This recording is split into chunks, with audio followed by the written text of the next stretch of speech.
శ్రీహరి సంపూర్ణ దర్శనంతో మోక్షం పొందాలంటే స్వామివారి శిరస్సాగ్రం దర్శించుకోవడంతో పాటు పాదాలను వీక్షించాలని శాస్త్రం చెబుతోంది. అసలు మోక్షానికి స్వామివారి పాదాలకు గల సంబంధం ఏమిటన్నది తెలుసుకుందాం. నిజపాద దర్శనం.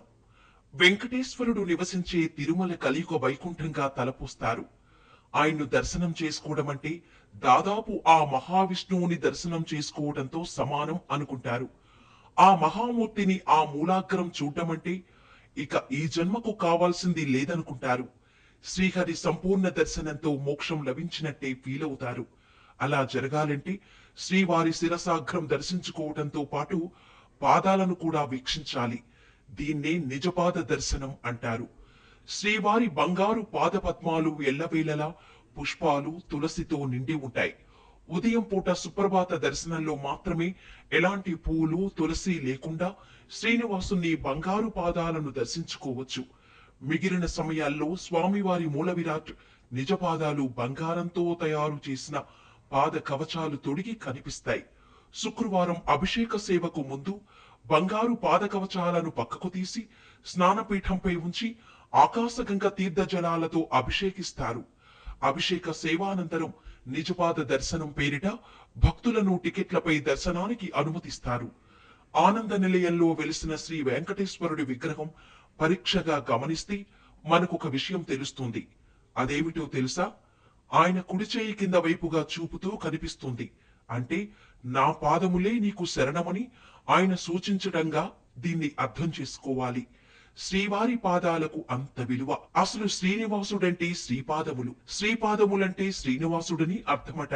శ్రీహరిని అవమానించినవి పాదములే, సిరి అలిగినది ఆ పాదముల వల్లే, భృగువు అహంకారమును తొలగించినది పాదములే, లోక కళ్యాణము చేసినది ఆ పాదములే, సిరి హరి విడిపోయినది ఆ పాదముల వల్లే, ఆమెను వెతుక్కుంటూ శ్రీవారు వైకుంఠము వదిలి వెంకటాద్రి చేరిన గుర్తులు పాదములే, మూడడుగుల్లో ఆనంద నిలయం చేరినది పాదములే. శ్రీహరి అందున శ్రీ వెంకటేశ్వరుడి కథలో పాదములది ప్రముఖ స్థానం.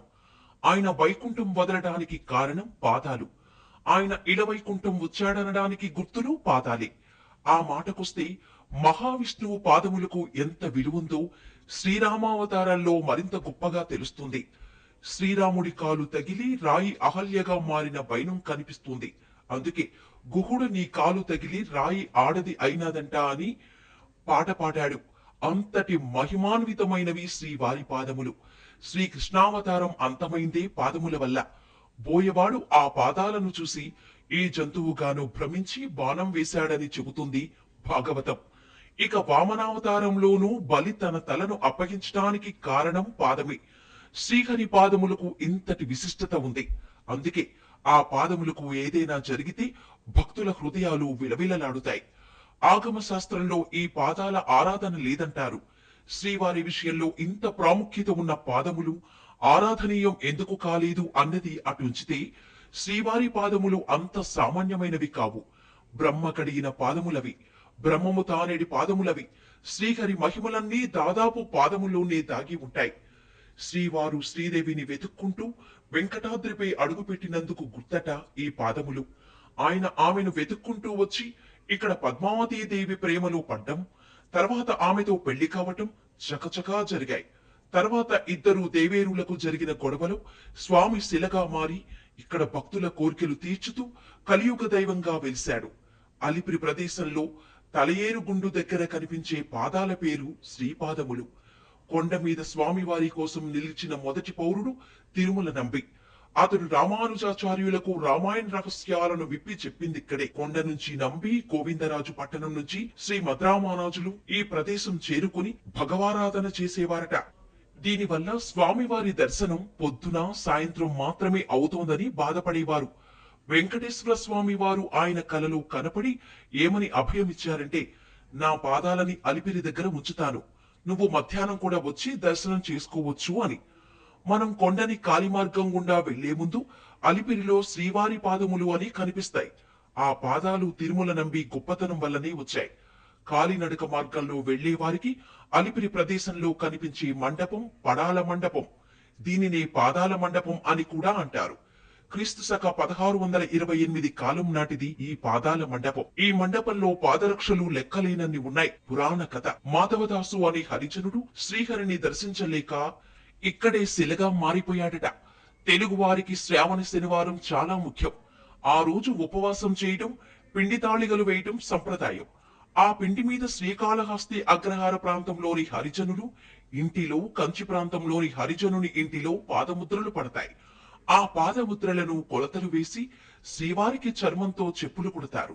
శ్రీకాళహస్తి నుండి ఒకరు, కంచి నుండి ఒకరు శ్రీవారి చెప్పులన్నీ నెత్తిన పెట్టుకొని ఊరేగుతూ వచ్చి అలిపిరిలో పూజ చేసి పాదరక్షలను ఆ పూజా మందిరంలో పెడతారు.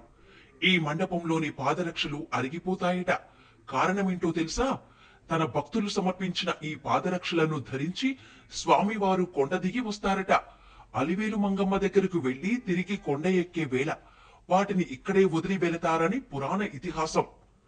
నారాయణ పాదములు అనగా తిరుమల శ్రీవారి ఆలయానికి సుమారు 2 కిలోమీటర్ల దూరంలో నారాయణ పాదం ఉంది. శ్రీవారి శ్రీపాద ముద్రలున్న శిలఫలకం ఇక్కడే కనిపిస్తోంది. నారాయణగిరి పాదముల విషయంలో ఆగమ శాస్త్ర ప్రకారం పెద్దగా ఆరాధనలు జరగవని అంటారు. కానీ పాద పూజ, ఛత్రస్థాపన ఉత్సవాలు నిర్వహిస్తారు.